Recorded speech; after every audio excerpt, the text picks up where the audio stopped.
Gulf രാജ്യങ്ങളുമായുള്ള സാമ്പത്തിക ബന്ധം ശക്തിപ്പെടുത്താൻ ഇന്ത്യ. ഒമാനുമായുള്ള സ്വതന്ത്ര വ്യാപാര കരാർ ഉടൻ നിലവിൽ വരും. സുപ്രീം കോടതി വിധിക്കെതിരെ രാഷ്ട്രപതി. നിയമസഭകൾ പാസാക്കുന്ന ബില്ലുകളിൽ തീരുമാനമെടുക്കാൻ രാഷ്ട്രപതിക്കും ഗവർണർമാർക്കും സമയപരിധി നിശ്ചയിച്ച വിധിയാണ് വിഷയം.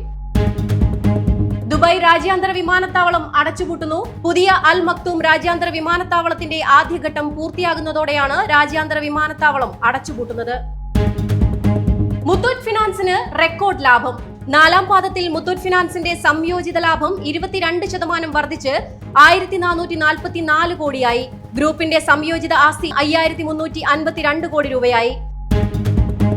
സംസ്ഥാനത്ത് തുടർച്ചയായ രണ്ടാം ദിനവും സ്വർണ്ണവില ഇടിഞ്ഞു.